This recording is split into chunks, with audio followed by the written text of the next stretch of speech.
اب ہم یہ سمجھتے ہیں کہ اس معاملے کو اگر آگے لے کے چلنا ہے تو پھر گورنمنٹ اپنا موقف پریزنٹ کرے گی, پولیٹیکل پارٹیز اپنا موقف پریزنٹ کریں گی, مگر یہ نہیں ہو سکتا کہ ایک شخص وہ اپنے کیسز کو زیر التوا رکھے, وہ ڈسکوالیفیکیشن سے بھی بچے, وہ کنوکشن سے بھی بچے, اس کی وکلا کی ٹیم جو ہے وہ بہانے کر کے اس کو 4 ماہ گزار دیں, اور الیکشن میں جب ہم جائیں تو عدل و انصاف کا جو نظام ہے وہ بالکل اس ملک میں تباہ ہو چکا ہو. اگر اس کو یہ سہولیات حاصل ہیں کہ وہ چارج بھی فریم نہیں کراتا, فرد جرم عائد نہیں ہونے دیتا, وہ اپنے کیسز کو التوا کا شکار کرتا ہے, تو بیچارہ ایک جو عام پٹیشنر ہے, جو ایک عام سائل ہے. پھر اگین ایک اور بھی بات سامنے آ گئی نا کہ یہ بات طے ہے کہ الیکشن کی کیمپین, اگر یہی گراؤنڈ ریئلٹیز ہے جس کا آپ ذکر کر رہے ہیں کہ الیکشن کی کیمپین عمران خان صاحب ہی کر رہے ہوں گے, یہاں سے نواز شریف صاحب واپس نہیں آ رہے ہیں, تو آپ کا الیکشن جیتنا ہر لحاظ سے بہت مشکل نہیں نظر آ رہا ہے, جس کی وجہ سے بھی آپ لوگ الیکشن میں نہیں جانا چاہتے ہیں؟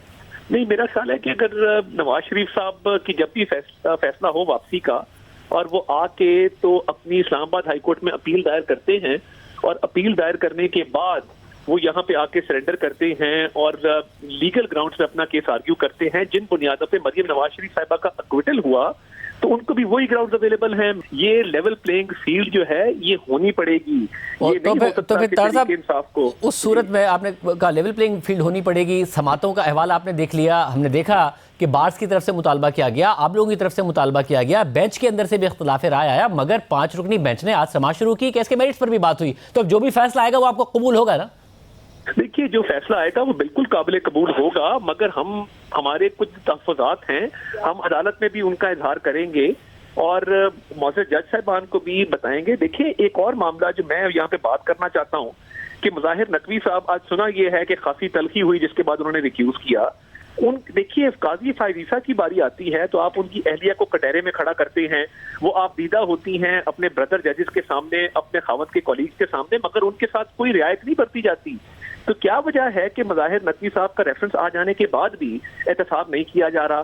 وہ جو 4 کنال کا گھر ہے جس کی قیمت 25 سے 30 کروڑ روپے ہے, انہوں نے 10 کروڑ میں خریدا, اور انہوں نے جس خریدار سے خریدا اس میں 1 دن پہلے وہ خریدا تھا. یہ بڑے دس از ٹپ آف دی آئس برگ. یہ دیکھیے, یہ احتساب اپنا گھر صاف کریں گے تو یہ معاملہ آگے چلے گا, ورنہ ان کے احتساب کو, انصاف کو کون مانے گا؟ اگر آپ اس سارے میں آپ دعوے دار تھے کہ جو آپ لوگوں کے ساتھ ہوا وہ نہیں ہوگا, جو جنرل امجد شعیب صاحب کے ساتھ ہوا ہے, ایک مزے کا خیز FIR پہ ان کی گرفتاری, یہ کیا کیا آپ لوگوں نے؟ دیکھیے, میں نہیں سمجھتا کہ ہم نے کوئی بھی اس طرح کی انتقامی کارروائی کی ہے جس سے ہم گزرے ہیں. ہماری پوری لیڈرشپ اندر تھی. شہزاد اکبر نامی آدمی جس ملک میں نہیں ہے, اللہ کرے وہ واپس آئیں اور اپنے ملک کو سرو کریں. جس طرح وہ مشیر کے طور پہ بیٹھتے تھے, اعلیٰ عہدوں کے اوپر مراد لیتے تھے, فائدہ اٹھاتے تھے, اختیارات کا استعمال کرتے تھے. یہاں تو جیلوں میں کہا جاتا تھا اس کا پنکھا بند کر دو, اس کا ہیٹر بند کر دو, اس کا گھر کا کھانے نہ دو. آہا چیمہ کے 2 بچے, ایک 3 سال کا تھا, ایک 5 سال کا تھا, وہ آج پوچھتے ہیں کہ ان کے باپ نے 3 سال جیل میں کیوں گزارے.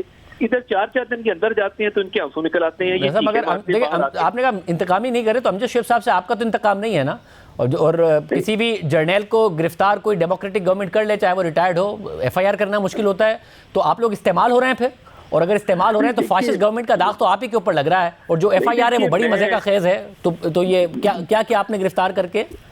دیکھیے, بات یہ ہے کہ اس ملک میں لوگوں پہ بکری چوری اور ہیروئن کے مقدمات بنائے گئے. ہم نے تو نہیں بنائے, جن حکومتوں نے بنائے ان کا بھی آپ کو پتا ہے, مگر obviously ایک ریڈ لائن ہے. اگر آپ ایک ریڈ لائن کو کراس کریں گے اس کے لیے قانون موجود ہے. اگر درخواست FIR میں کوئی ریڈ لائن کراس نہیں کی انہوں نے, کوئی ایسی بات نہیں ہے اس FIR میں. آپ اس FIR کو پڑھ لیں, وہ تو بتا رہے ہیں کہ کس طریقے سے ان کی جیل بھرو تحریک ناکام ہوگی. اگر کوئی ایسی بات کرتے ہیں جس کی وجہ سے حکومت پر پریشر آتا ہے, وہ تو ایک ایسی بات کر رہے ہیں, وہ کوئی نہ اکسا رہے, نہ کوئی ایسی بات کر رہے ہیں, انہیں گرفتار کر لیا گیا.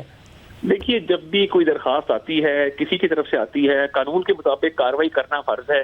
وہ کوئی بھی ہو اس کے خلاف کارروائی ہوگی.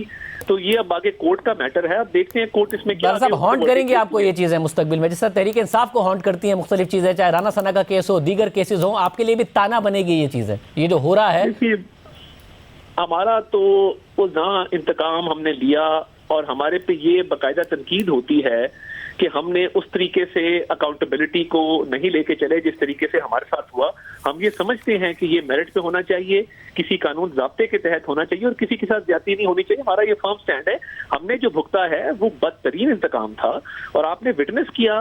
رانا ثناء اللہ صاحب کا کیس دیکھ لیں, شاہد عباسی کا, احسن اقبال کا, ہماری پوری فرنٹ لائن ایک ٹائم ایسا آیا تھا کہ اسمبلی کی پہلی 2 روز خالی ہوتی تھی، صبح آرڈر آتا تھا، شام کو بندے کو بند کرتے تھے، گرفتاری پہ گرفتاری، جیل پہ جیل، مقدمات پہ مقدمات.